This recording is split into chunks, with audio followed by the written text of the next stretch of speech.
Bismillahirrahmanirrahim. Assalamualaikum warahmatullahi wabarakatuh.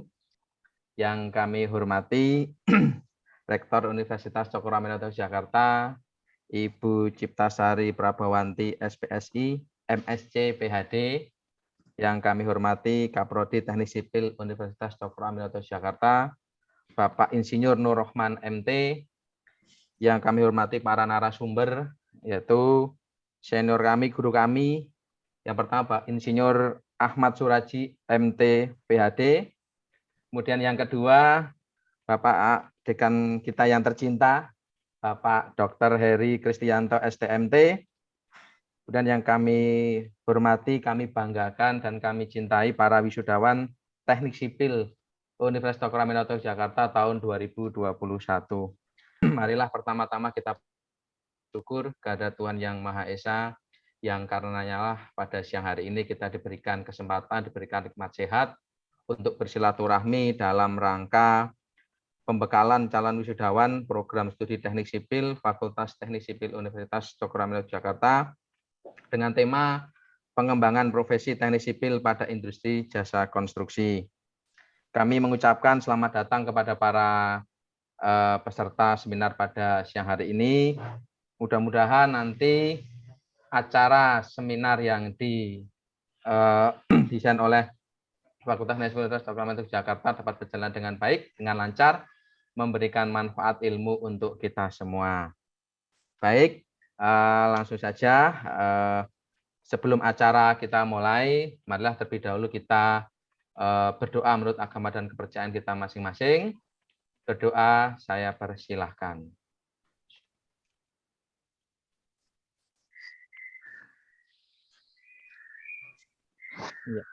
Berdoa cukup. Baik, sebelum acara ini kita mulai, kita mohon sambutan. Yaitu yang pertama dari Kaprodi Teknik Sipil Universitas Cokro Aminoto Yogyakarta. Dalam hal ini akan disampaikan oleh Bapak Insinyur Rohman MT. Monggo kepada Bapak Insinyur Nur Rohman, waktu dan tempat kami persilahkan. Terima kasih Pak Bima. Assalamualaikum warahmatullahi wabarakatuh. Bismillahirrahmanirrahim. Yang terhormat Ibu Rektor UCY Ciptasari Prabawanti SPSI MSc PhD, Dekan Fakultas Teknik Dr. Kristianto SMT yang sekaligus sebagai narasumber juga nanti. Kemudian Bapak Insinyur Ahmad Suraji MT PhD IPM, ya. Para dosen Fakultas Teknik, ya. Calon wisudawan di Teknik Sipil Fakultas Teknik UCY periode ke-40 tahun 2021 dan para undangan yang perkenankanlah kami memanjatkan puji syukur kehadirat Allah Subhanahu wa taala yang telah melimpahkan rahmat dan hidayahnya kepada kita semua sehingga pada siang hari ini yang berbahagia ini kita dapat terkumpul untuk melaksanakan Zoom meeting dalam rangka menghadiri pembekalan calon wisudawan periode ke-40 2021 dengan tema pengembangan profesi teknik sipil pada jasa industri konstruksi. Pada kesempatan ini kami atas nama program studi teknik sipil Fakultas Teknik UCY mengucapkan terima kasih yang tak terhingga kepada segenap hadirin yang telah meluangkan waktunya ya yang sangat berharga untuk menghadiri acara ini. Berikan ucapan selamat dan sukses kepada calon wisudawan dari Fakultas Teknik ini yang berjumlah 51 orang ya. Perlu kami laporkan bahwa sejak Fakultas Teknik dibuka tahun 1985 hingga saat ini, tahun 2021, lulusan Prodi Teknik Sipil sudah berjumlah 805 orang ya, sampai tahun ini. Dalam 3 tahun ini, alhamdulillah, lulusan setiap tahunnya sudah bisa mencapai lebih dari 50% dari baru yang masuk. Kondisi demikian perlu terus kita tingkatkan agar kompetensi lulusan kita sesuai dengan capaian pembelajaran untuk menjadi konsultan, kontraktor, birokrat, dan pengusaha yang handal dengan tetap menjaga martabat dan etika profesi. Dengan beragamnya mahasiswa kami, ya, dan adanya kelas sore, ya, mulai dari usia lulusan SMA hingga yang mau pensiun, dari yang belum bekerja hingga yang direktur, konsultan, kontraktor, dan pegawai negeri ASN dengan sebaran dari Sabang sampai Merauke, bahkan dari Timur Leste, ya, semua menjadi warna yang saling mengisi, ya, sehingga lulusan kami umumnya sudah bekerja sebelum lulus. Ya. Ini menjadi peningkatan performa lulusan kita. Alhamdulillah. Berbagai terobosan peningkatan kualitas telah kami upayakan melalui pembelajaran kegiatan ekstrakurikuler, pemagangan kerja praktek, tugas praktikum, seminar, workshop, seperti sekarang ini. Bahkan sejak tahun kemarin kami bekerja sama dengan Kemen PUPR, ya, dalam pelatihan dan sertifikasi SKT dan SKA, ya, melalui Balai Pelatihan Wilayah 4 di Surabaya. Dan untuk tahun ini kami juga sudah mengirimkan, ya, bagi mahasiswa tingkat akhir untuk SKT dan mahasiswa yang lulus untuk SKA. Alhamdulillah tahun kemarin juga banyak yang lulus. Mudah-mudahan tahun ini peluang kami masih ada untuk bisa dipesertakan. Sebagai lembaga pendidikan mengikuti perkembangan teknologi dan regulasi yang terus berkembang, baik di Indonesia maupun dunia internasional. Kita tahu dalam Undang-Undang Nomor 11 Tahun 2014 tentang keinsinyuran, kemudian Peraturan Pemerintah Nomor 25 Tahun 2019, dan yang sekarang adanya Undang-Undang 11 Tahun 2020 tentang Cipta Kerja untuk mengatur penyerapan tenaga kerja seluas-luasnya di tengah persaingan yang semakin kompetitif dan tuntutan globalisasi ekonomi. Tentu semuanya menjadi peluang dan tantangan dalam dunia kerja. Oleh karena itu, tema peningkatan profesionalisme teknik sipil yang berkelanjutan ini di dunia jasa konstruksi sangat tepat dan perlu kita ketahui. Kami sampaikan ucapan terima kasih pula atas kerjasama kegiatan ini kepada UCY, PII DIY, HAKI DIY, Kapeknas DIY. Semoga pembekalan ini akan memberikan wawasan yang mendukung peningkatan performa kinerja kita dalam profesi teknik sipil. Akhirnya kami mohon maaf jika dalam penyampaian kami dalam terdapat kekurangan. Wassalamualaikum warahmatullahi wabarakatuh. Waalaikumsalam warahmatullahi wabarakatuh. Terima kasih pada Bapak Insinyur Nur Rahman MT yang telah memberikan sambutan mewakili dari Kaprodi Teknik Sipil Universitas Cokroaminoto Jakarta, di mana tadi sudah disampaikan macam catatan bahwasanya untuk tahun 2021 ini atau angkatan ke-40 ya kalau saya tidak salah tadi akan mewisudakan sekitar 51 orang calon wisudawan. Juga tadi saya catat dari tahun 1985 sudah ada alumni teknik sipil UCY berjumlah 805 orang. Mudah-mudahan nanti ke depan semakin meningkat dan UCY semakin berkembang. Baik, kita lanjut sambutan yang kedua, yaitu dari Ibu Rektor. Sambutan sekaligus kami mohon dengan hormat untuk membuka secara resmi acara seminar pengembangan profesi teknik sipil pada industri jasa konstruksi pada tahun 2021 ini. Kepada yang terhormat Ibunda kita, Ibu Ciptasari Prabawanti SPSI MSc PhD, waktu dan tempat kami persilahkan. Terima kasih Pak Bimo sebagai moderator. Bismillahirrahmanirrahim. Assalamualaikum warahmatullahi wabarakatuh.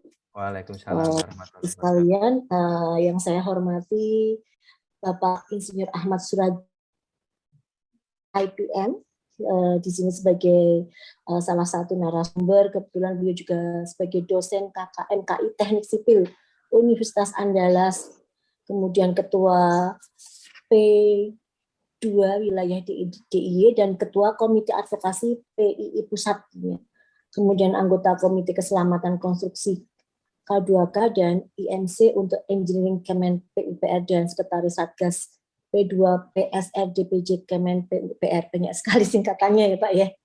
Saya nggak hafal.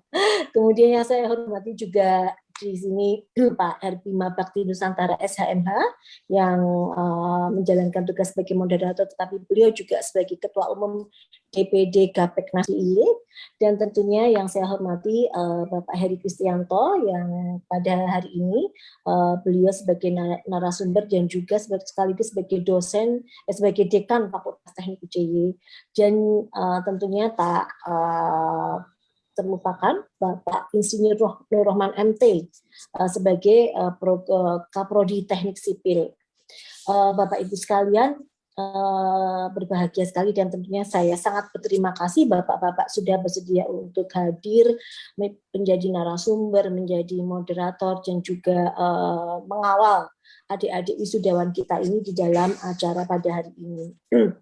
Bapak Ibu sekalian, pada siang hari ini kita mengetahui bahwa ada 51 wisudawan dari Fakultas Teknik Prodi Teknik Sipil yang akan kita lepas pada wisuda periode yang akan datang, yang insya Allah akan kita laksanakan pada tanggal 6 November 2021 di Yogyakarta. Nah, kita bersyukur bahwa walaupun dalam situasi yang sangat sulit ya saat ini, dalam situasi pandemi, kita bersyukur panjatkan pada Allah Subhanahu wa taala, adik-adik wisudawan ini berhasil menempuh studi dengan baik dan kemudian menyelesaikan tugasnya sehingga bisa meraih gelar sarjana pada tahun ini.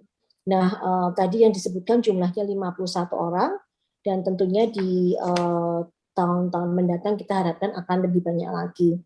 Dan pada tahun ini Fakultas Teknik juga sudah berhasil merekrut mahasiswa dalam jumlah yang cukup banyak ya, sekitar 76 orang ya Pak Dekan ya.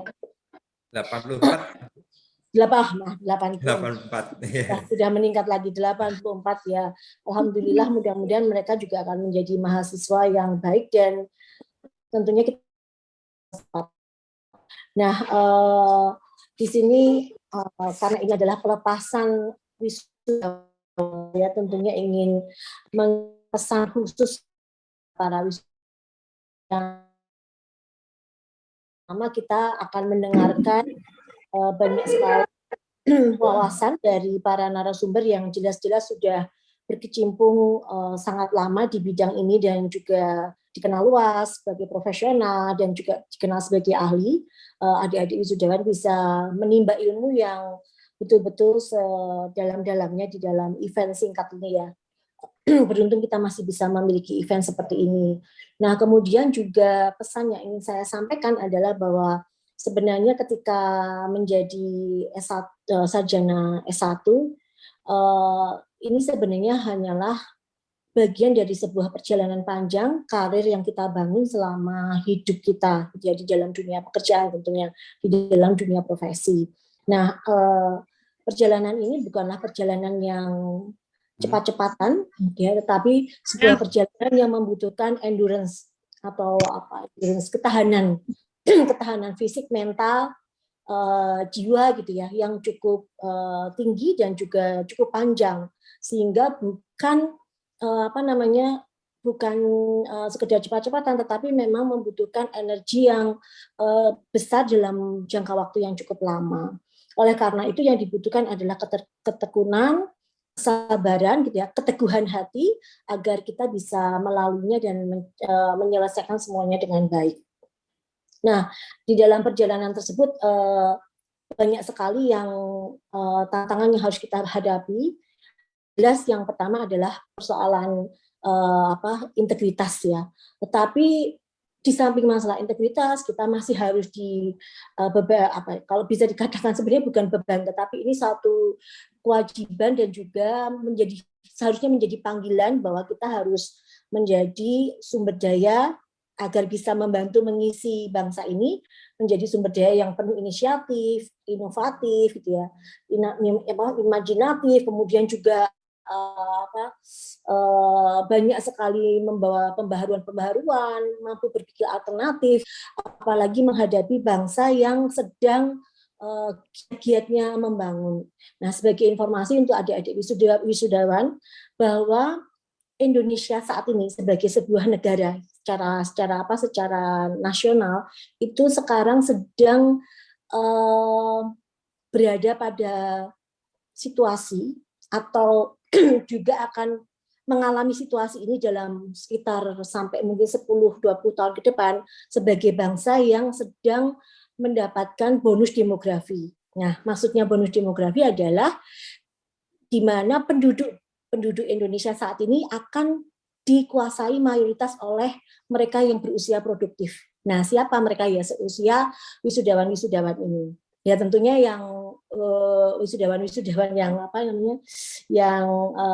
fresh graduate ya, maksudnya yang menempuh pendidikan lulus dari SMA langsung ya. Di dalam wisudawan ini tentunya juga ada yang sudah bekerja terlebih dahulu. Tetapi intinya usia produktif ini kan rentangnya cukup panjang nih, antara 14 tahun sampai bahkan usia sekitar 40 tahun, 45 tahun. Nah, kita sedang menjadi negara yang memiliki bonus ini. Nah, artinya apa? Bahwa kalau dilihat dari piramida penduduk, maka kategori usia ini nih yang di dalam grafik itu barnya paling tinggi. Nah, ada dua mata, ini sebenarnya dua sisi apa ya? Ini pisau bermata dua. Kalau generasi seperti ini itu produktif, bagus kualitasnya gitu ya, maka negara ini akan menjadi negara yang sangat cepat untuk maju. Itulah kenapa sebenarnya di dunia internasional banyak juga negara-negara lain di dunia internasional merasa jeri dengan situasi bangsa Indonesia saat ini, karena dari sumber daya alam melimpah gitu ya, dari sisi sumber daya manusia kita tuh luar biasa, yaitu bonus demografi. Sebagai perbandingan, misalnya kalau kita lihat Jepang, Taiwan, mereka itu posisi piramida penduduknya adalah sebagian besar justru di negara dengan usia lanjut. Jadi penduduk dengan usia mudanya lebih sedikit gitu ya. Perbandingannya lumayan jauh. Kenapa? Karena mereka bonus demografinya sudah beberapa puluh tahun yang lalu. Nah, kita itu ini nih 10-20 tahun ke depan Indonesia itu sedang memetik ibaratnya tuh seperti gadis yang sedang istilahnya merekah gitu ya. Makanya banyak sekali sebenarnya kalau dilihat dari percaturan di dunia internasional, kita ini menjadi salah satu perhatian dunia ya, karena itu sumber daya alamnya bagus, kemudian sumber daya manusianya juga berlimpah, kemudian kemungkinan potensi-potensi untuk majunya juga sangat besar. Nah, jadi tidak heran kalau kita gitu ya, bangsa ini betul-betul mau bersungguh-sungguh saja gitu ya. Kemudian juga pemerintah memberikan dukungan yang luar biasa, negara kita akan menjadi salah satu negara yang mungkin menjadi salah satu negara top di dunia. Itu yang makanya kalau Bapak semua mendengarkan pidato-pidato internasional itu sebenarnya banyak sekali disinggung-singgung tentang dinamika di Asia Tenggara ini, negara-negara di Asia Tenggara ini seperti itu. Ya mungkin hampir sama dengan Cina dan lain sebagainya. Nah, kalau Bapak pernah ke negara-negara tersebut yang saya sebutkan, Jepang, Taiwan, bahkan negara Eropa, itu juga at some point mereka juga mulai declining. Jadi penduduk usia tuanya semakin lama semakin banyak, penduduk usianya muda semakin lama semakin sedikit. Nah, kita ini sedang ranum sekali, ibaratnya siap untuk memetik buah yang sangat ranum. Nah, karena itu pesan saya adalah untuk adik-adik wisudawan maupun bukan adik-adik yang mungkin bapak-bapak wisudawan yang sudah berkarir, betul-betul tunjukkan bahwa sebagai sarjana teknik sipil kita memiliki kualitas yang baik, kemudian memiliki integritas, dan juga jangan lupa bahwa sebagaimana tadi kita baru saja sampaikan di acara Dies Natalis bahwa lulusan UJ itu adalah lulusan yang harus yang profesional gitu ya, berbasis pada nilai-nilai keislaman, tetapi juga jangan lupa dengan budaya kebangsaan. Jadi negara kita itu tadi ya, karena pertama bonus demografi, penduduk muda, dinamikanya sangat tinggi, jumlah suku bangsanya banyak, bahasanya banyak, terdiri dari berbagai pulau, dan kita harus siap bahwa bangsa kita itu memang bangsa majemuk. Artinya ada berbagai macam ras, agama, suku, bahasa di negara kita. Jadi kita harus betul-betul pandai meramu dinamika ini. Jangan taklid, maksudnya fanatik buta, tetapi pandai-pandailah untuk untuk menjaga dinamika, membangun, merangkul gitu ya, agar persatuan dan kesatuan bangsa tetap terjaga. Kita tetap berpegang pada nilai-nilai Islam yang menjadi spirit dari Universitas Cokro Aminoto Yogyakarta. Kemudian juga sebagai lulusan UJY di Fakultas Teknik, di Prodi Teknik Sipil, adik-adik wisudawan maupun bapak-bapak atau ibu-ibu wisudawan, itu juga tolong dijaga komunikasi dengan kampus, juga dengan fakultas, karena sebenarnya kampus ini akan selalu membutuhkan Anda semua. Di dalam proses akreditasi di prodi maupun di universitas, itu kita selalu akan diminta untuk melakukan tracking pada lulusan. Nah, sehingga di sini komunikasi di antara kita harus tetap terjaga dengan baik. Dan sebenarnya nantinya orang akan lihat ketika melihat, oh lulusan UJ ternyata selalu memiliki performa kerja yang baik, kinerja yang baik gitu ya. Tanpa harus dengan banyak kata-kata, orang akhirnya akan semakin lama semakin percaya. Jadi bisa dikatakan bahwa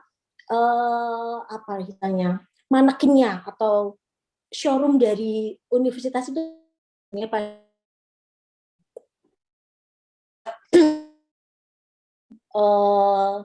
adalah barangkali ini yang juga terakhir adalah bagaimana Anda para wisudawan dan para alumni ini, calon alumni ini bisa membawa nama baik UJY, menyebarluaskan, juga mempromosikan agar UJY tentunya semakin lama akan semakin berkembang dan semakin baik. Tolong dipromosikan bahwa kuliah di UJY itu memang bisa layak lah untuk dilakukan dan mereka juga bisa tertarik ya. Ini tentunya lagi-lagi sebenarnya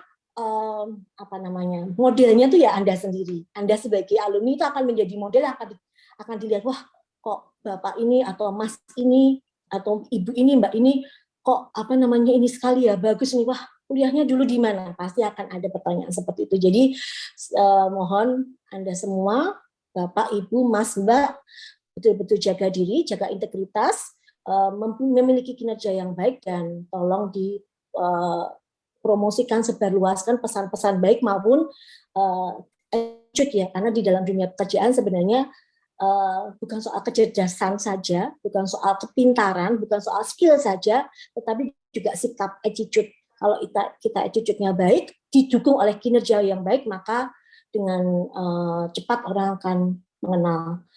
Saya rasa demikian saja. Sekali lagi terima kasih. Saya haturkan kepada para narasumber, juga Bapak Moderator, juga adik-adik wisudawan, Bapak, Ibu, Mbak, Mas wisudawan yang akan dilepas nanti pada tanggal 6 November. Mudah-mudahan sudah dipelajari selama di UJY ini akan bermanfaat, juga memberikan barokah, manfaat bagi orang banyak, bagi diri kita, bagi keluarga, bagi masyarakat, bangsa, dan negara. Saya rasa begitu saja dari saya, dan dengan ini maka acara pembekalan calon wisudawan teknik sipil yang ke-40 pada tahun 2021 Universitas Cokro Aminoto Yogyakarta dengan resmi saya buka. Terima kasih. Wassalamualaikum warahmatullahi wabarakatuh. Waalaikumsalam warahmatullahi wabarakatuh. Terima kasih Ibu Rektor, Ibu Ciptasari Prabawanti atas sambutan dan perkenannya untuk membuka hari ini. Betul tadi saya terketuk Ibu ketika Ibu menyampaikan bahwasanya lulus S itu bukan akhir dari sebuah perjalanan, tetapi pintu masuk ke depan mengenai cita-cita dan harapan kita semua. Sehingga apa yang menjadi pesan tadi dari Ibu Rektor, nanti mudah-mudahan untuk diri saya, untuk rekan-rekan yang sebentar lagi akan diwisuda bisa menjadi bekal dan pegangan untuk ke depannya. Baik, terima kasih Ibu Rektor atas sambutannya sekali lagi. Dan langsung kita masuk pada acara inti seminar mengenai pengembangan profesi teknik sipil pada industri jasa konstruksi.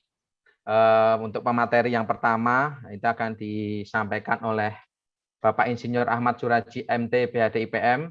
Beliau juga merupakan dosen dari Universitas Andalas Padang ya Pak, Sumatera Barat. Siap. Beliau juga sebagai Ketua PI Wilayah Daerah Istimewa Yogyakarta, juga sebagai Ketua Komite Advokasi PI Pusat, juga sebagai anggota Komite Keselamatan Konstruksi K2K dan IMC on Engineering Kementerian PUPR, dan Sekretaris Satgas P2P SR DJP Kementerian PUPR. Secara pendidikan formal, beliau sudah menempuh S1 Teknik Sipil UGM lulus tahun 1990, S2 Teknik Sipil ITB lulus tahun 1994, dan S3 Building Engineering University of Manchester Institute of Science and Technology di Inggris lulus tahun 2002. Betul, 2002, lulus tahun 2002. Monggo kepada Bapak Insinyur Ahmad Suraji, waktunya kami berikan selama 60 menit. Namun kami bagi 45 menit untuk penyampaian materi dan nanti sisanya 15 menit untuk sesi tanya jawab. Pertanyaan Bapak Insinyur Ahmad Suraji, waktu dan tempat kami persilahkan. Baik, alhamdulillah, terima kasih Mas Bima Bakti, luar biasa. Saya sangat bangga ini, seorang sarjana hukum, magister hukum, belajar teknik sipil. Wah, ini cross disiplinnya luar biasa. Dan sebentar lagi kalau Bu Rektor buka program S1 psikologi, nah saya juga akan mendaftar. Biasanya mahasiswinya cantik-cantik gitu. Tapi dimulai dengan membuka klinik psikologi konstruksi. Baik, bismillahirrahmanirrahim. Assalamualaikum warahmatullahi wabarakatuh. Alhamdulillahirabbil alamin. Asyhadu alla ilaha illallah wa asyhadu anna Muhammadan abduhu wa rasuluh. Alhamdulillah wa syukurillah, siang hari ini saya sangat merasa bangga membersamai Universitas Cokro Aminoto Yogyakarta, universitas yang ketika saya pulang sekolah mengundang saya untuk berita ya di luar negeri. Yang kedua, saya sangat bangga Bu Rektor ini Sri Kandi Indonesia ini yang luar biasa memimpin UCY, dan sekaligus juga Pak Dekan, Pak Heri ini tokoh sentral bicara tentang prekes. Saya sangat bangga, dan suatu ketika akan saya undang juga untuk membantu saya bagaimana membuat rumah susun ya, 3, 4 lantai, 8 lantai itu dengan prekes yang cepat gitu, yang sambungannya aman gempa. Tentu saja ada kolega hebat saya, Pak Nur Rahman, meskipun beliau ini adik kelas saya, tapi bersama saya Bu, karena ini sangat pinter gitu. Luar biasa, apalagi kalau gambar, melukis itu udah he is number one ya, number uno, number uno. Kemudian yang saya banggakan para calon wisudawan, selamat menempuh dunia akademik berikutnya gitu ya. Saya berharap suatu saat Pak Heri segera membuka program profesi insinyur sebagaimana Undang-Undang 11 tahun 2014. Dan karena sudah ada, mudah-mudahan dari 800 sekian itu 80%-nya dari teknik sipil. Bukti, nah, Pak Nur Rahman segera buka program profesi insinyur agar nanti kalau bekerja tidak dipermasalahkan oleh APH. Gitu ya. APH alat aparat penegak hukum. Oke. Baik, siang hari ini saya akan berbagi cerita saja, tetapi mohon izin Mas Bima ya, saya tidak ceramah, tapi saya akan berdialog gitu, dengan calon wisudawan. Siap. Mohon izin ya Bu Rektor, ini mungkin saya akan ubah aja. Kalau saya cerita pada ngantuk ini. Saya akan ajak melihat awal-awal ini kasus yang saya temui di berbagai proyek. Saya terlibat melakukan inspeksi, kemudian pendampingan, dan kemudian hal-hal lain yang saya kira penting untuk menjadi refleksi kita. Apalagi Bu Rektor tadi saya catat, kalau saya nggak salah catat tadi ada minimum 3 kali beliau menyampaikan pentingnya integriti atau integritas gitu ya. Kemudian berikutnya tentu ada quality atau kualitas. Nah, lalu kemudian tema yang dimintakan ke saya bicara tentang profesionalisme. Saya kira ini satu hal yang beliau tadi mengingatkan kita semuanya, termasuk saya gitu. Bagaimana Indonesia maju ini tidak cukup ditopang oleh kemampuan kognitif. IP-nya 4,5 misalnya gitu ya, saking plus semua gitu ya. Tapi juga semangat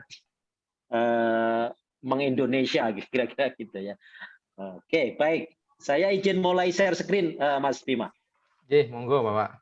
Mohon bisa diberi akses sebagai co-host gitu ya.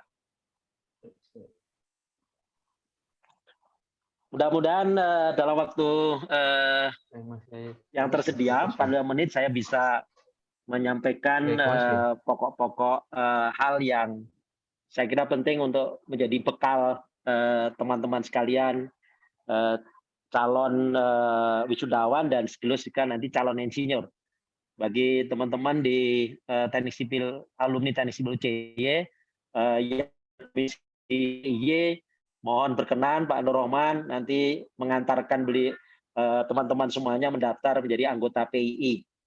Di samping nanti anggota ATAKI misalnya, karena ada Mas Bima.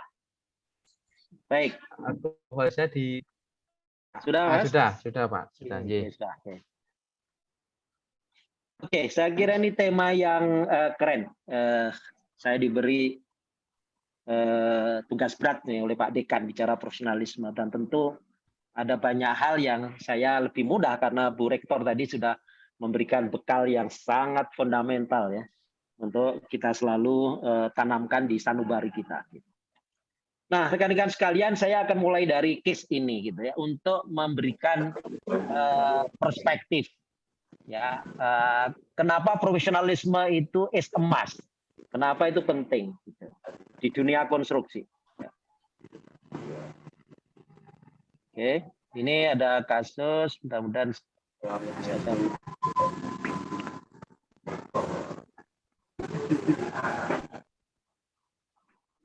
sorry. Aduh, ini videonya nggak bisa saya jalankan. Oke, nggak apa-apa. Saya coba tuker sebentar.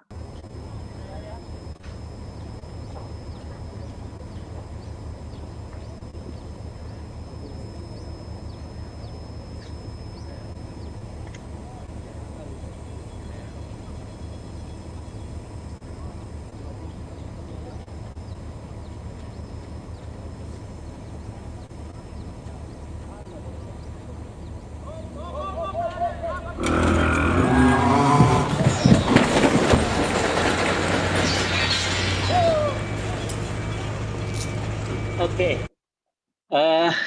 minta izin Pak Dekan, Pak Kaprodi, Pak Bima. Barangkali ada calon wisudawan ini yang akan memberikan refleksi ya, kaitan profesionalisme dengan video ini. Kami persilahkan, Pak Slamet. Ayo Pak. Pak, Assalamualaikum. Ya Pak. Waalaikumsalam. Silakan Pak Slamet. Barangkali ada pendapat Pak Slamet ya dengan video ini. Apa perspektif Pak Slamet kaitan antara profesionalisme dengan fenomena di lapangan seperti ini?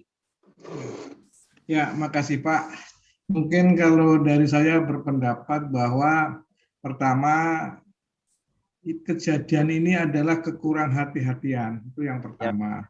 Yap. Yang kedua, saya kira secara teknikal itu tidak memperhitungkan bentang sepanjang itu kalau ditumpu di tepi sama di tepi saja. kalau kita lihat kasat mata saja itu kurang aman, saya kira. Ya. Jadi yang memikul itu kalau mau stabil itu tidak harus tidak di tepi saja, itu terlalu ke tepi kalau saya. Jadi momennya itu tidak ada keseimbangan, ya. Tidak ada keseimbangan. Jadi kalau saya tata letaknya kurang pas. Kren yang dua-dua kren tempatnya tidak pas kalau saya. Tidak diperhitungkan secara matang. Tapi sebenarnya Pak, kalau dilihat kita ini kan orang alam Pak ya, alamnya kita ini. Walaupun kuliah kan kita ini lama sekolah sama alam. Itu aja dilihat cara kasat mata, ya nggak masuk akal lah, maksudnya terlalu di tepi Pak. Jadi nggak pas itu Pak. Jadi kurang. Saya kira di sini yang perlu diperhatikan adalah itu K3-nya juga harus memperhitungkan betul-betul keselamatan kerjanya. Terus bagaimanapun juga itu seorang pimpinan PM-nya juga harus tahu persis, karena ini kan bukan barang sederhana Pak. Paling enggak harus ada simulasi. Biasanya Pak kalau kerja begini itu kalau saya simulasi dulu. Ini kalau kita videokan dulu, kita hitung, kita videokan. Itu kan paling enggak bisa ngitung kita Pak. Oh ini amannya di sini, amannya di sini. Kadangkala Pak di lapangan itu kita ini sering kali memakai kebiasaan. Artinya kebiasaan yang kebiasaan yang membawa yang salah dianggap kebiasaan itu kan tidak betul. Ya, yang kedua saya kira kalau ini PM-nya atau SE-nya tidak jeli atau teledor lah Pak. Teledor. Oke. Ya mungkin itu luar Pak. Biasa. Luar biasa Pak Slamet. Ini memang super sinar betul ini ya. Saya mencatat tadi kurang hati-hati, teledor, sembrono, tidak well calculated gitu ya, tidak well prepared, tidak well dihitung dengan cermat gitu. Apalagi tadi ya, tidak menggunakan kaidah-kaidah, prinsip-prinsip keilmuan, stability,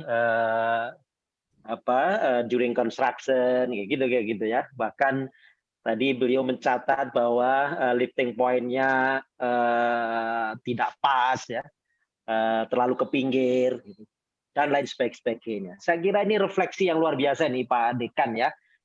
Pak Slamet Widodo mengajarkan kepada kita bahwa kita membutuhkan sosok yang mampu mengeksekusi pekerjaan ini dengan profesional. Artinya memiliki paham profesionalisme gitu. Pakai itu biasanya kan paham lah istilahnya ya. Paham itu mindset, paham itu spirit, paham itu value gitu ya. Kehati-hatian, kesungguhan, dihitung secara cermat. Kemudian tadi beliau menyinggung PM-nya juga. Kalau dengan kondisi seperti ini misalnya menongkrongi kalau bahasa saya ya, hadir betul, tidak diserahkan kepada mandor gitu ya. Kemudian SE-nya, supervision engineer juga check and recheck. Kira-kira gitu bahasa lain ya, Pak Slamet ya. Mungkin bisa saya tambahkan Pak. Silakan Pak. Silakan. Jadi begini, kita bekerja di proyek itu yang harus kita hayati adalah marwah dari pekerjaan proyek itu sendiri. Marwahnya harus kita pegang. Jadi kalau kita bekerja tanpa marwah apa saja itu tidak akan berhasil dengan baik. Jadi misalnya jadi seorang kontraktor atau jadi seorang konsultan. Yang perlu kita hayati adalah marwah pekerjaan itu apa. Jadi menyatu dengan jiwa kita. Gitu. Jadi itu yang harus ditanamkan kepada generasi-generasi baru bahwa pekerjaan-pekerjaan ini adalah sangat dibutuhkan oleh bangsa dan negara, penuh tanggung jawab, ya kan, penuh resiko, ya kan, tidak perlu menghitung untung dulu. Ya. Gitu, Pak. Ya. Jadi marwahnya Pak, jadi marwah pekerjaan itu harus dipegang betul. Makasih Pak. Baik, luar biasa. Saya sangat bangga sama beliau. Saya semakin ringan ya mendiskusikan profesionalisme. Baik, terima kasih Pak Slamet. Selanjutnya saya akan undang berikutnya sebentar. Saya akan share lagi kasus berikutnya. Mudah-mudahan bisa saya setelkan videonya. Nanti di akhir juga akan saya ceritakan hasil diskusi saya di proyek kereta api cepat. Oke.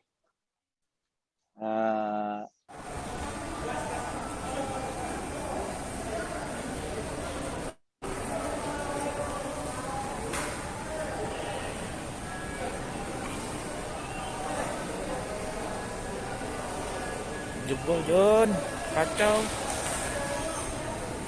Oke.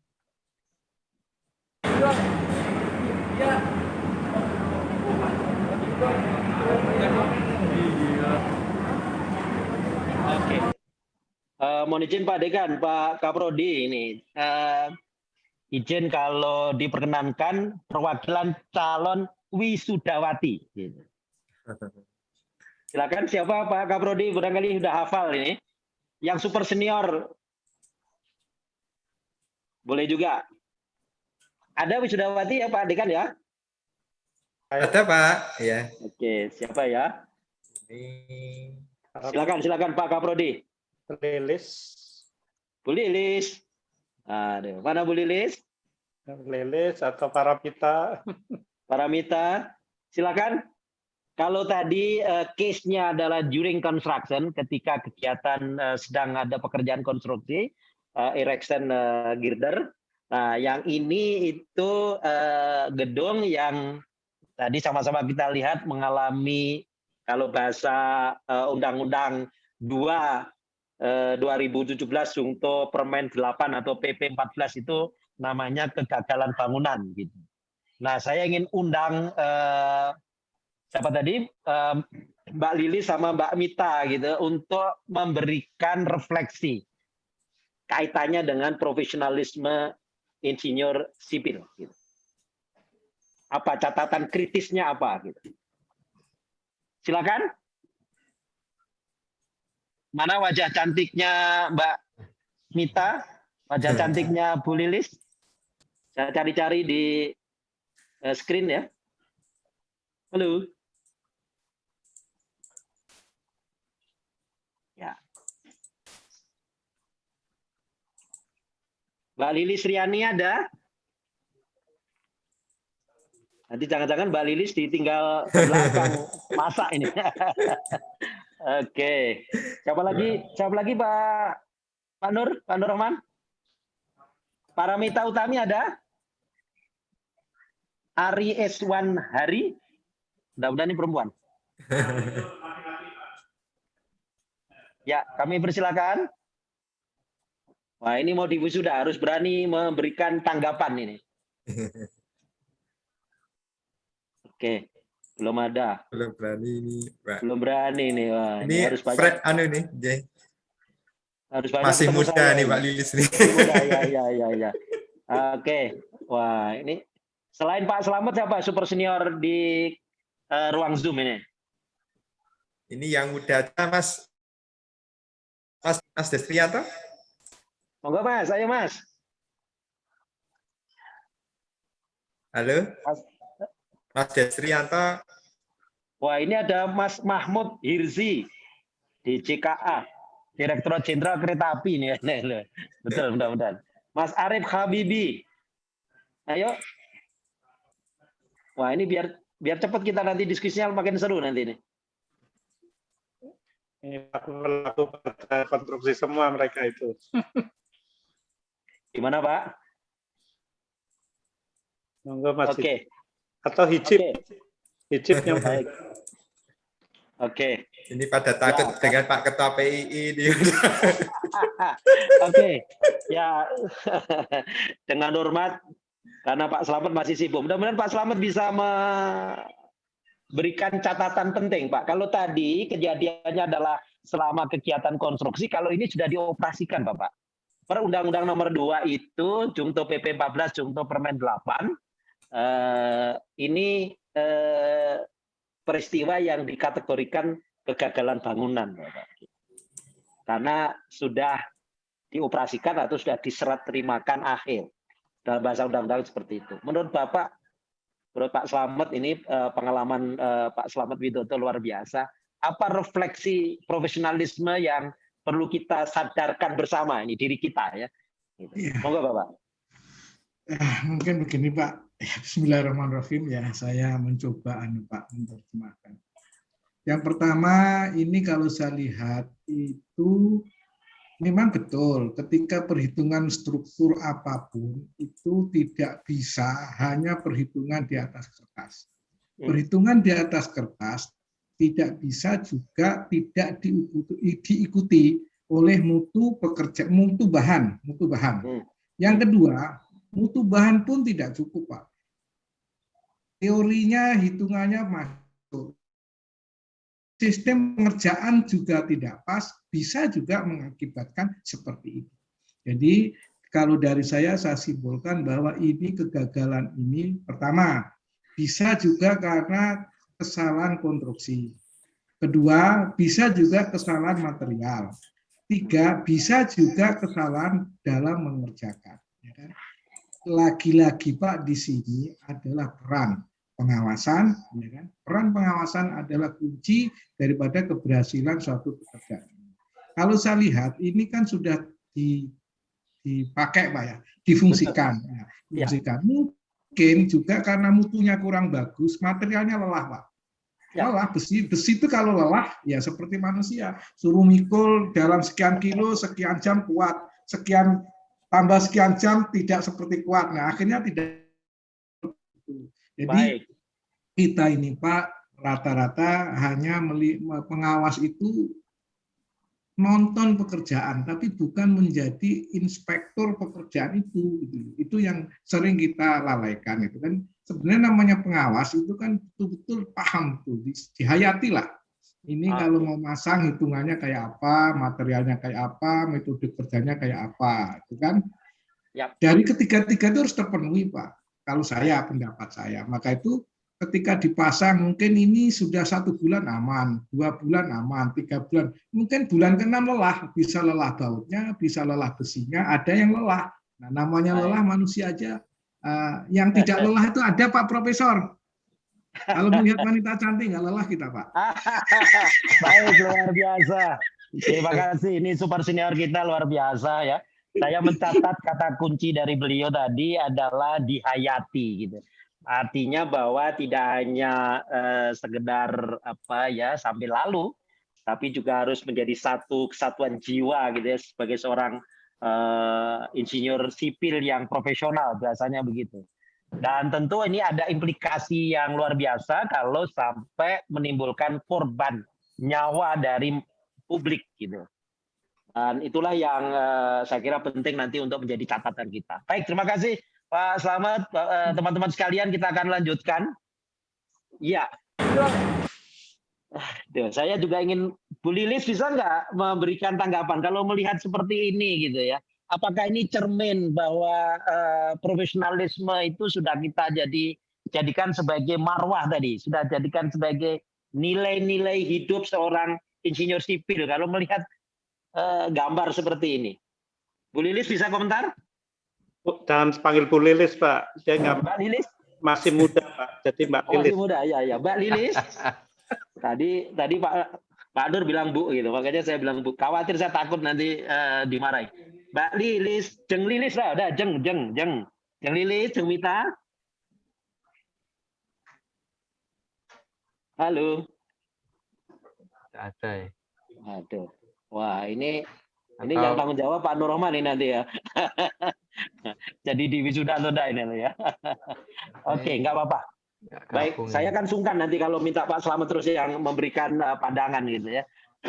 Nanti saya usulkan ke Pak Dekan ini menjadi lulusan terhebat. Silakan yang lain. Silakan selain Pak Slamet. Mungkin Destrianto barangkali mau atau Hijib. Silakan. Yang masih muda-muda Mas Hijib. Mas Hijib. Ya. Ayo. Tampilkan wajah gagahmu sebelum besok hari kapan? Tanggal 5 atau 6 November tadi. Iya. Mau pakai toga, ayo. Kalau pakai toga gagah banget. Ada Mas Octavianus Gerek. Nah, Destri mau jawab Destri. Silakan. Ya, terima kasih Pak sebelumnya. Kalau menurut saya untuk soal keprofesionalisme, pertama mungkin terkait dengan foto yang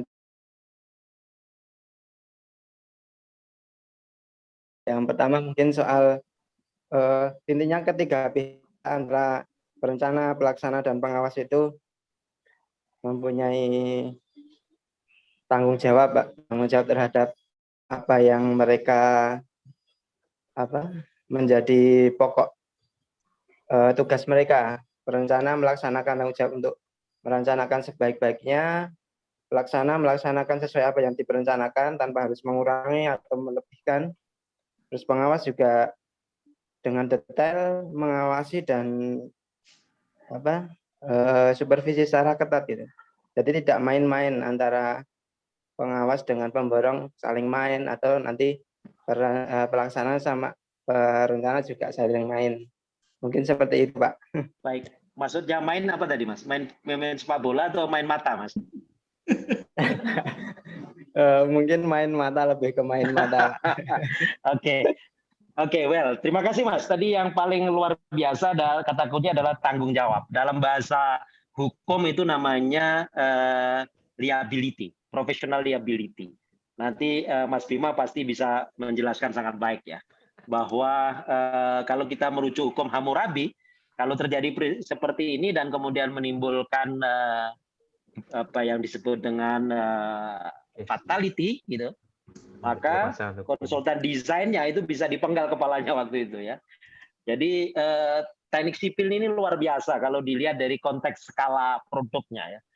Dan kita lihat di fenomena ini ya, tadi saya kira catatan penting dari refleksi Mas Habib tadi, bagaimana konsultan desain atau desain engineer juga harus melakukan sesuai dengan code standar. Kemudian tadi supervision engineer itu memang harus inspect, tidak hanya nonton ya. Tadi Pak Slamet sudah mengingatkan kita semuanya. Inspect berarti check and recheck, kemudian juga melakukan pengukuran, melakukan assessment, melakukan kalibrasi, validasi, pengujian dan lain sebagainya. Nah, teman-teman kontraktor tentu pasti karena mereka lah yang bertanggung gugat mengeksekusi desain menjadi bangunan, kaitannya tadi dengan mutu, dan mutu. Saya kira kata kunci yang penting nanti untuk kita catat. Rekan-rekan sekalian, saya akan masuk ke diskusi, refleksi, dan kemudian hal-hal yang ingin saya bahas bersama rekan-rekan sekalian, dan mohon nanti ada sisa waktu 15 menit, tadi sudah disampaikan Pak Moderator, bisa kita manfaatkan. Oke. Saya menggambarkan insinyur sipil itu bangun peradaban dunia. Gitu. Barangkali terlalu exaggerated, gitu ya. Tapi saya memahami kata sipil itu adalah civilization, sivilisasi atau peradaban. Nah, civilization itu peradaban. Artinya bahwa ini seorang yang memiliki ilmu, memiliki kecakapan, memiliki tadi Bu Rektor sudah attitude, sikap, integriti, jujur, etika gitu. Kenapa? Karena membangun peradaban dunia gitu. Kalau insinyur sipil Indonesia tentu salah satunya adalah membangun peradaban Indonesia. Kenapa lalu peradaban itu menjadi kunci? Ya karena skala hasil kerja seorang insinyur sipil itu tidak seperti mohon maaf ya, insinyur komputer gitu ya, yang hanya berada di meja kita masing-masing saat ini gitu.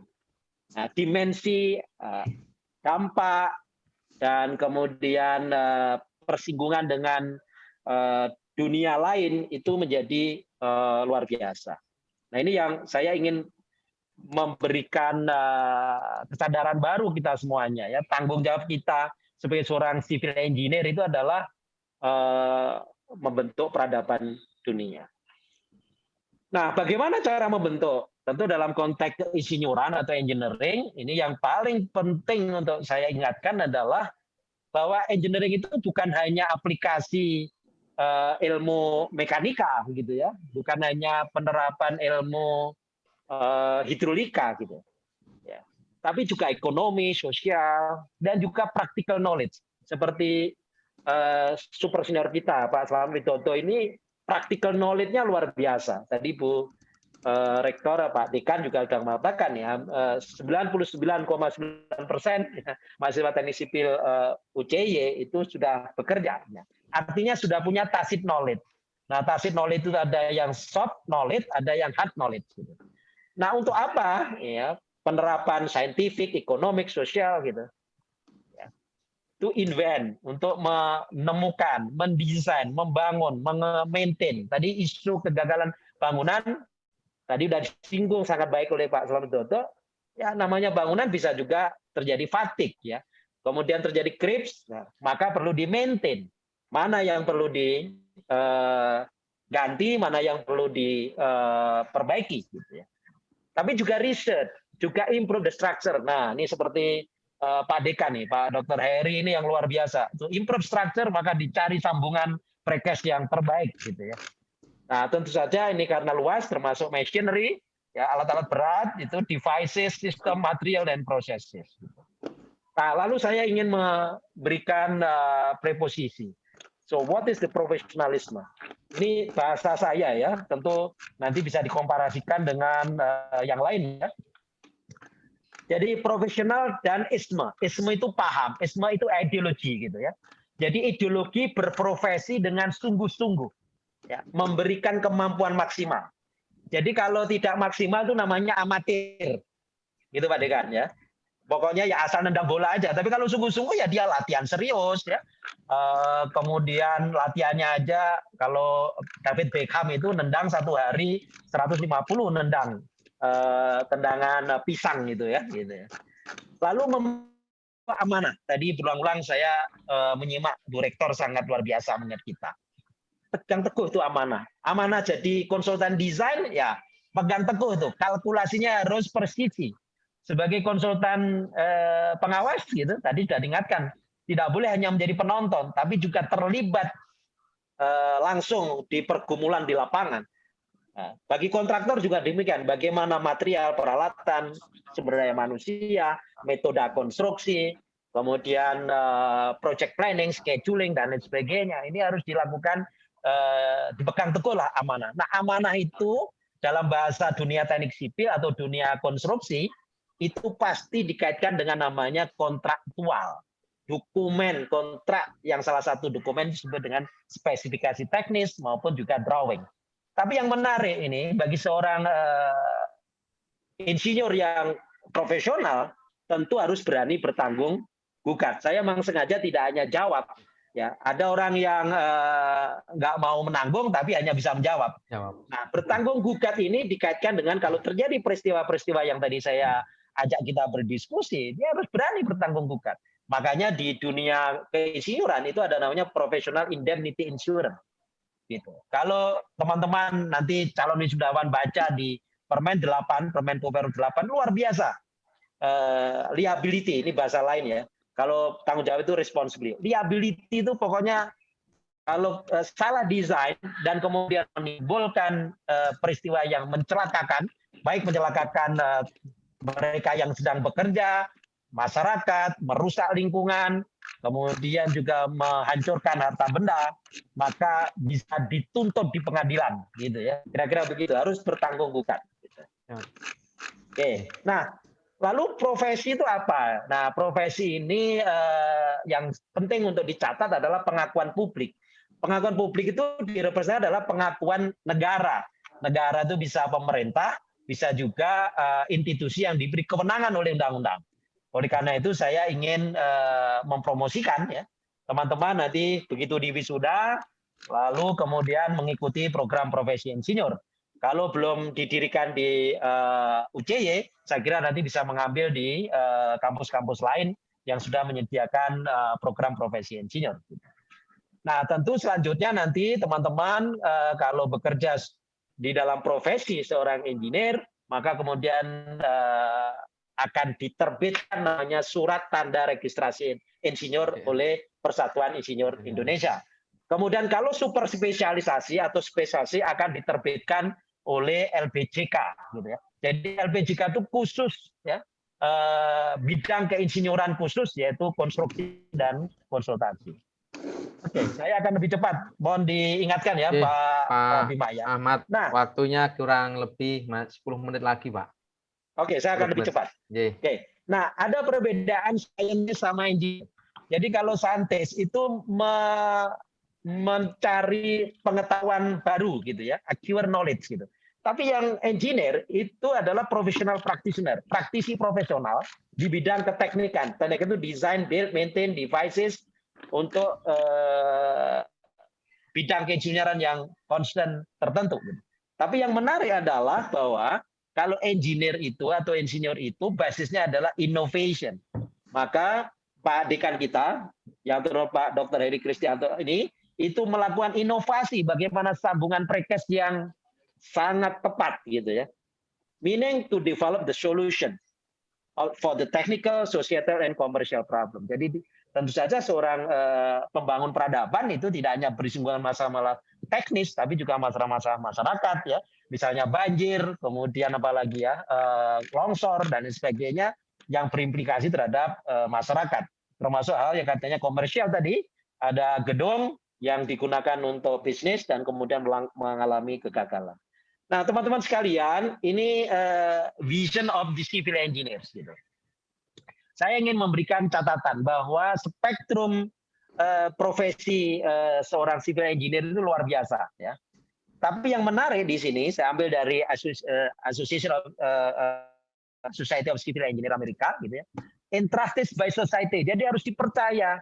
Jadi teman-teman sekalian, begitu lulus, nanti mencari atau mencari SKA, ke mana Ataki atau yang lain, jangan sekali-kali beli gitu ya, mau tender jangan beli, it's not entrusted by society gitu ya. Kenapa demikian? Tadi ya, bicara mutu itu tidak hanya mutu bahan, mutu material, tapi juga mutu manusianya. Mutu manusia tadi termasuk integrity, kemudian termasuk menghayati, mau kemudian memberikan yang terbaik dan sebagainya. Ini catatan saya yang penting. Dan kemudian tidak bisa kerja sendirian ya. Sehebat-hebatnya Pak Heri pasti butuh teman yang lain. Ya. Maka perlu kolaborasi.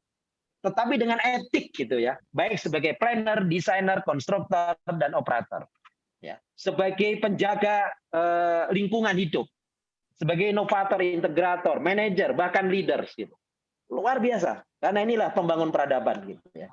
Nah, teman-teman sekalian, kalau bicara produk teknik sipil ini dimensinya bukan hanya dimensi dalam kamar gitu ya, skalanya sangat besar. Karena di sana, ya, mohon dibantu host untuk mute ya, mungkin ada yang unmute. Yang pertama adalah kepentingan perlindungan publik, karena produk-produk teknik sipil ini luar biasa, skalanya itu sangat besar sekali gitu ya. Mulai dari yang pagar sampai kemudian jembatan bentang panjang. Maka perlindungan keselamatan publik itu nomor 1. Yang kedua adalah perlindungan lingkungan, perlindungan kebudayaan, perlindungan peradaban yang sudah ada, perlindungan perekonomian. Artinya ya, tentu kegiatan konstruksi ini akan menarik gerbong ekonomi. Oleh karenanya perlu politik konstruksi. Nah, ini sering yang saya perjuangkan bersama Pak Manahara gitu ya, bahwa bolehlah politik infrastruktur itu menetapkan apa yang akan dibangun, di mana dibangun, untuk siapa dibangun, tapi juga penting untuk politik konstruksi ya. Karena apa? Melindungi ya kepentingan publik, melindungi ekonomi. Artinya siapa yang membangun itu juga penting. Ya. Jadi saya bukan anti asing gitu ya. Tetapi yang lebih penting adalah bahwa kalau kita masih bisa membangun dengan kemampuan kita sendiri, kenapa tidak? Karena di situ ada kegiatan ekonomi. Kegiatan ekonomi itu ada transaksi, ada jual beli, ada kemudian market dan sebagainya. Nah, rekan-rekan sekalian, produk teknik sipil itu adalah social operate capital. Maka kita harus menjaga agar manfaatnya itu bisa memberikan nilai yang sangat tinggi. Kemudian berisiko tinggi, tadi sudah saya sampaikan. Perubah ekosistem, long lasting artifact. Borobudur itu sudah berapa ratus tahun itu. Penciri peradaban, ini yang menurut saya perlu menjadi perhatian kita. Kenapa kita harus profesional gitu ya? Karena produk kita ini bersinggungan dengan kepentingan yang luar biasa gitu ya. Kita lihat sekarang ini kebetulan saya tahun 2006 sebagai infrastruktur spesialis untuk pembangunan Aceh ya. Saya di-hire oleh international institution ya di bawah PBB gitu. Nah, apa yang mesti kita perhatikan ya? bahwa seorang civil engineer ini tidak hanya berhenti, sekali lagi ya, tidak hanya berhenti menghitung kuat tarik, kuat tekan, kuat desak, kuat lentur, kuat momen gitu ya. Tapi bagaimana produknya nanti itu bisa mensejahterakan. Maka saya quote aja sasantinya Dinas PUP SDM DIY adalah Hamemayu Hayuneng Bawono begitu ya. Oke, kemudian juga sebagai saya harus membangun gedung dengan benar ya. Tadi udah dijelaskan selamat juga gitu ya. Nah, isu ini barangkali prekesnya nggak benar, nanti Pak Heri akan menjelaskan ya. Tapi tidak cukup kekuatannya ini kan ya.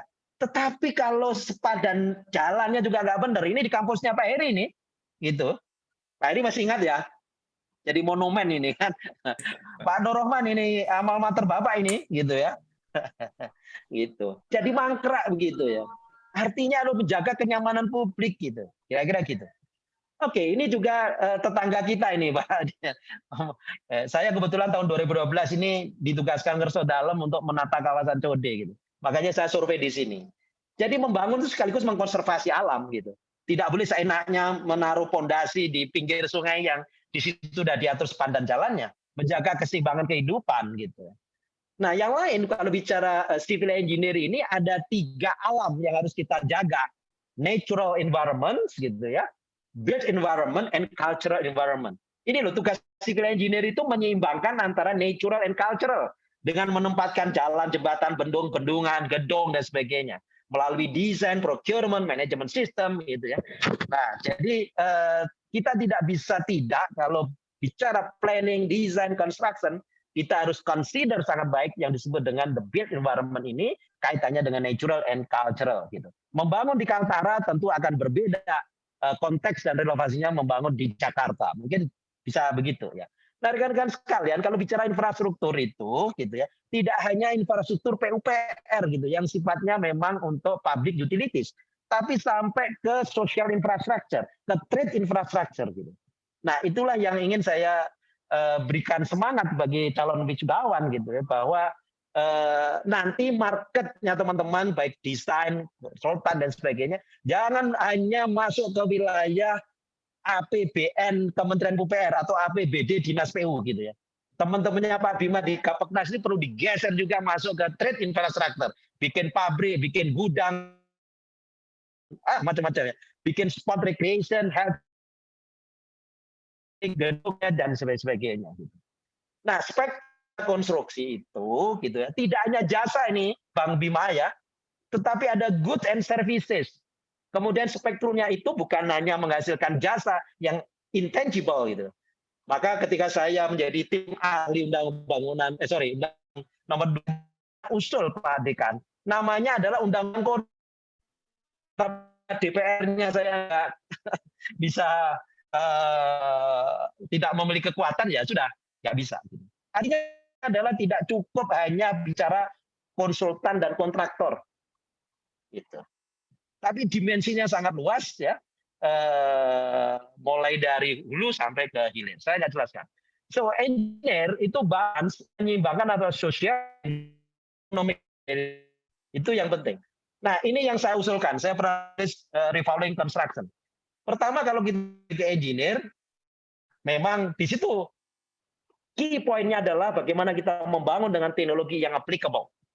Tetapi tidak cukup itu. Maka secara ekonomi juga harus visible, secara finansial harus viable. Kalau ekonomi urusannya adalah benefit, kalau finansial harusnya profit. Kemudian juga environmentally sustainable, tidak boleh merusak lingkungan. Kemudian secara politik harus didukung. Gitu. Kemudian secara sosial harus bisa diterima. Secara institusi harus mungkin. Gitu. Nah inilah 8 hal ya, termasuk rationally manageable. Kalau misalnya tendernya sudah di akhir tahun gitu ya, kan tidak mungkin bisa selesai gitu. Apa pekerjaannya hanya ngecat tembok saja gitu. Nah ini kadang-kadang hal-hal yang perlu nanti kita advokasikan. Teman-teman kalian, saya akan masuk ke profesionalisme. Menurut saya gitu ya, pengalaman saya selama ini, professional engineer itu harus punya 4 skill ya, atau 4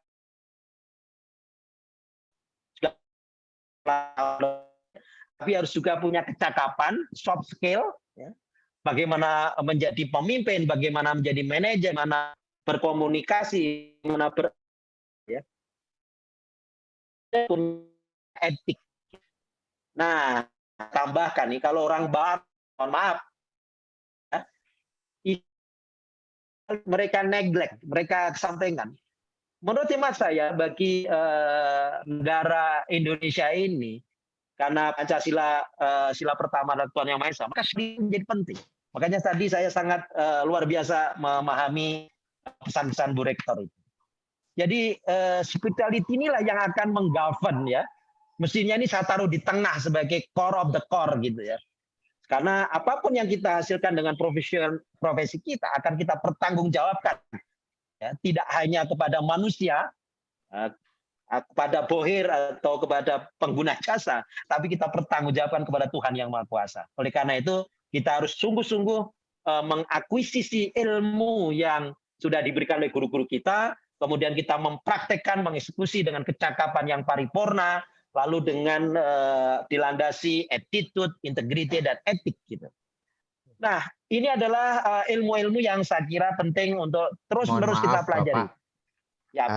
4 menit lagi ya, Pak. 4 menit lagi sudah ya, molor. Siap, terima kasih Pak Bima. Saya akan lebih cepat. Saya ingin mengingatkan, memang fundamental knowledge yang perlu dikuasai seorang engineer itu matematik, fisik gitu ya. Mechanical, kemudian mekanika teknik maksud saya, kemudian material science gitu. Tapi juga design, juga risk analysis, sustainability, tapi juga hal-hal yang bersinggungan dengan sosial ekonomi. Ada isu public policy and administration. Pasti teman-temannya Bang Bima ini begitu keluar Permen PUPR nomor sekian itu, lalu kemudian dipelajari di bedah. Ini apa yang harus dirubah, apa yang harus saya lakukan sebagai asosiasi, pasti begitu. Kemudian business basic gitu.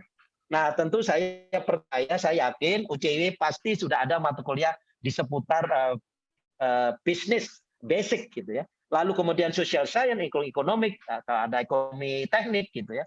Kemudian juga ethical behavior ini yang saya kira mungkin dengan kegiatan-kegiatan non kurikuler itu sudah bisa dijelaskan. Di samping itu ini hal-hal yang sifatnya kecakapan ya, harus mampu mengeksekusi pekerjaan itu melalui prinsip-prinsip keteknikan. Tadi sudah dijelaskan oleh Pak Slamet. Kemudian selalu belajar, terus belajar ya, menguasai teknologi, berkomunikasi yang efektif, berkolaborasi, kemudian mengelola tugas, proyek, program secara konstruktif, kemudian memimpin.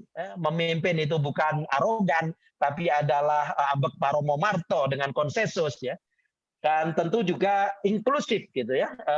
Artinya everybody happy karena diajak bareng-bareng. Kemudian ini yang disebut attitude, etik, kemudian sikap tadi ya. Pertama tentu kita membutuhkan seorang itu kreatif. Entrepreneurship. Entrepreneurship bukan hanya dagang, tapi bagaimana memanage sesuatu dengan efisien, memanage sesuatu dengan efektif. Kemudian komitmen terhadap etik, personal. Kalau memang tidak boleh pinjam-meminjam bendera, ya jangan pinjam-meminjam bendera. Nanti akan berdampak kepada hukum gitu ya. Curiositas, lalu terus mencari pengetahuan baru. Jujur ya, tadi sudah disebutkan. Optimis ya. Menurut saya, sekarang ini tidak lagi ada sekat-sekat. Kamu lulusan UGM, lulusan UI, kamu lulusan UCY. Ya. As long as you do the best, maka rakyat akan angkat topi. Kira-kira gitu. Kemudian respect ya dan toleran, menghargai semuanya. Ya. Jadi kontraktor menghargai konsultan, konsultan menghargai owner dan sebagainya. Pak Dekan Kaprodi saya mengusulkan ke depan tidak lagi ada dikotomi pengguna penyedia. Gitu. Kalau saya punya kewenangan, Pak Bima, saya akan rubah gitu ya, bahwa di proyek itu adanya adalah kita gitu ya, bukan kamu dan saya, sehingga tidak terjadi konfrontasi yang menimbulkan kemudian ketidakbahagiaan bersama. Kemudian juga tentu harus serius ya dan self disiplin. Saya kira ini yang bisa saya sampaikan, mudah-mudahan tepat waktunya dan saya mengundang partisipasi para calon wisudawan untuk bersama-sama mendiskusikan isu profesionalisme di seorang insinyur sipil. Saya kira demikian, kurang lebihnya saya mohon maaf. Saya sebenarnya punya satu video, tapi barangkali nanti pada kesempatan lain saya akan putar untuk menyemangati para calon wisudawan dan kita semuanya. Sekali lagi terima kasih, kurang lebihnya saya mohon maaf. Alhamdulillahirrahmanirrahim. Wassalamualaikum warahmatullahi wabarakatuh. Saya kembalikan ke Mas Bima.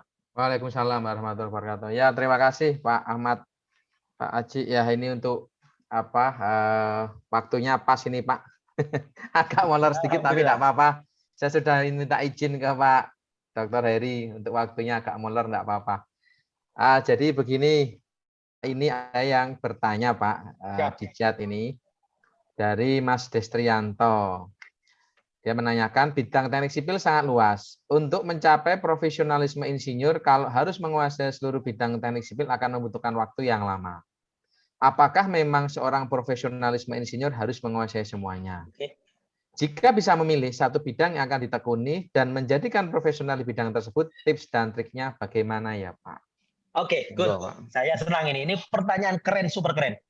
Pertama, gitu ya, bahwa kalau bicara teknik sipil itu nanti ada spesialisasinya. Sekarang ini yang sudah terbentang luas itu minimal ada 5.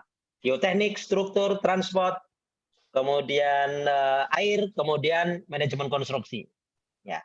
Tetapi kemudian juga ada super spesialisasi. Ya. Misalnya super spesialisasi konsentrasi manajemen konstruksi adalah safety engineer, ya, safety engineering. Kemudian ada financial engineer. Kemudian kalau struktur, saya kira nanti ada struktur baja dan sebagainya. Jadi saran saya, basicnya, prinsip-prinsip ilmu dasarnya tidak boleh lupa, gitu ya. Tanamkan di dalam sanubari. Prinsip-prinsip mekanika teknik itu tidak boleh lupa. Sigma M sama dengan 0, sigma H sama dengan 0, sigma V sama dengan 0. Itu nggak boleh lupa. Betul ya Pak Heri? Nanti saya perlu dikoreksi. Gitu. Jadi kalau bangunan kita stabil itu ya pokoknya seperti itu, gitu kira-kira gitu. Kemudian persib bahwa momen itu adalah gaya dikalikan lengannya atau panjangnya. Oke, jadi kalau pengen stabil, pengen momennya tidak besar ya udah dekatkan aja beban dengan titiknya dan sebagainya. Kira-kira prinsip-prinsip itu ya.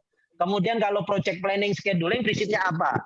Prinsipnya adalah the shortest duration. Nah, makanya perlu nanti di crash out misalnya.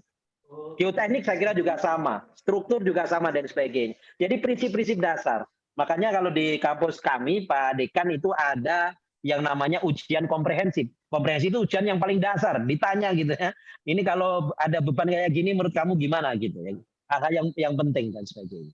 Nah, kemudian lalu kemudian begitu teman-teman menekuni sub bidang profesi sebagaimana di Undang-Undang Nomor 2 itu nanti ada sub-sub bidang dan sebagainya di insinyur juga, maka tekuni sesuai dengan minat dan kecintaannya gitu.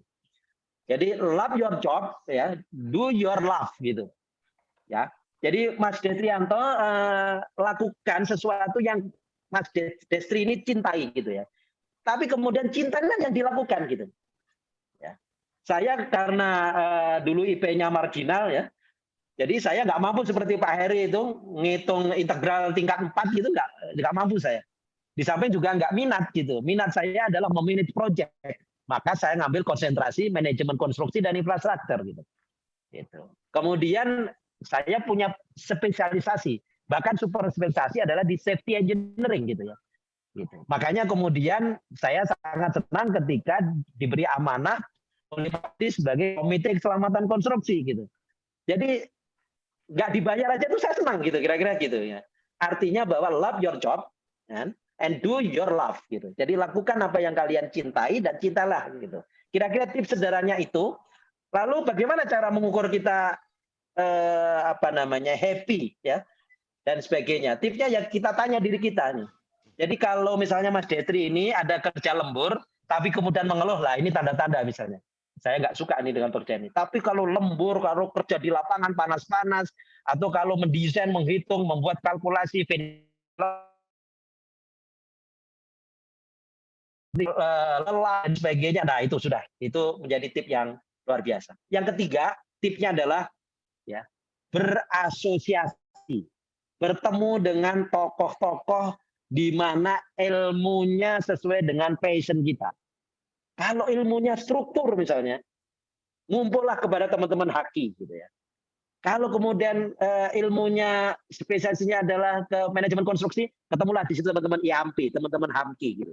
Kalau suka melukis, nah dekatlah kepada Pak Nur Rahman dan sebagainya. Kalau mau sukanya beton misalnya, aja yang super spesialisnya beton. Kira-kira saran saya itu, Mas, untuk Mas. Terima kasih. Oke, baik, terima kasih Pak Haji atas jawabannya. Mudah-mudahan Mas Destrianto apa yang disampaikan beliau membuka khazanah berpikir dan sesuai dengan apa yang diharapkan jawabannya. Saya mencoba Pak, izin Pak Heri untuk sedikit mereview dari apa yang disampaikan Pak Insinyur Ahmad Suradi, yaitu bahwa insinyur itu membangun peradaban. Saya sepakat Bapak, bahwasanya dari kita melihat sejarah masa lalu, infrastruktur memang memegang kehidupan manusia, baik itu dari sisi perdagangan, agama, budaya, dan sebagainya. Nah, kemudian tadi saya menggarisbawahi bagaimana kemudian insinyur membangun peradaban, kita harus memperhatikan faktor ekonomi, sosial, dan lingkungan yang ada di sekitar ataupun alam. Jadi tadi saya juga mencoba menggarisbawahi Bapak, infrastruktur menjaga peradaban umat itu saya teringat dengan apa yang disampaikan oleh Profesor Sarwidi, Profesor ahli gempa kita dari Jogja. Beliau pernah mengatakan, dengan kita membangun sebuah bangunan yang baik, yang kualitasnya bisa dipertanggungjawabkan, dengan kita menyelamatkan satu orang manusia, sama saja kita menyelamatkan ribuan manusia. Karena apa? Bangunan yang kita gunakan itu akan dimanfaatkan oleh masyarakat umum. Kemudian tadi saya tergelitik Bapak, betul Bapak mengatakan bahwa dalam proyek itu bahasa ketika pengguna dan pengguna jasa maupun penyedia jasa bisa kita serahkan menjadi kita. Karena saya selalu menyampaikan bahwasanya tidak bisa sebuah proyek hanya berjalan dengan satu arah tanpa adanya keseragaman ataupun kesepakatan bersama. Nah, kemudian namun memang menjadi tantangan kita di dunia konstruksi, khususnya yang ada di tataran pemerintahan, Pak. Kalau mungkin sektor swasta mungkin secara aturan, kemudian secara waktu, mungkin problematikanya berbeda dengan ada di pemerintah. Nah, saya menggarisbawahi ketika di pemerintah, tadi Bapak sampaikan, ketika proyek muncul di akhir tahun, itu sering menjadi kendala. Bagaimana kemudian profesionalisme, bagaimana kemudian kualitas kita bisa nomor satukan ketika kemudian kita pelaku jasa konstruksi dikejar dengan serapan anggaran, kita dikejar dengan waktu yang mepet, namun proyek harus bisa diselesaikan. Kalau Bapak perhatikan, jamak terjadi di jasa konstruksi yang ada di pemerintahan itu sebetulnya antara ideal dan tidak ideal ketika kita kemudian menawar sebuah pekerjaan. Contoh Pak yang mungkin saya pengalaman dari pribadi aja, proyek gedung 3 lantai yang harusnya itu dibutuhkan waktu 6 bulan, kita hanya diberi waktu 4,5 bulan. Mau nggak mau, bagaimana caranya kita harus bekerja untuk menyelesaikan pekerjaan itu. Ini menjadi PR dan catatan kita di dunia jasa konstruksi. Terus tadi saya juga mencoba menggarisbawahi apa yang Bapak sampaikan, bahwa insinyur itu harus memperhatikan keseimbangan alam, menciptakan bangunan, menciptakan kehidupan kemanusiaan, namun hal itu juga dibatasi dengan adanya politik anggaran atau birokrasi. Karena apapun apa yang ingin kita laksanakan juga tidak lepas dari apa yang aturan dibuat oleh pemerintah. Mungkin itu Bapak materi yang disampaikan oleh Bapak Insinyur Ahmad Suradi. Mudah-mudahan ilmunya bermanfaat untuk Bapak menjadi amal jariah Bapak ketika kita semua bisa menerjemahkan semua ini nanti di dalam pelaksanaan pekerjaan konstruksi di lapangan.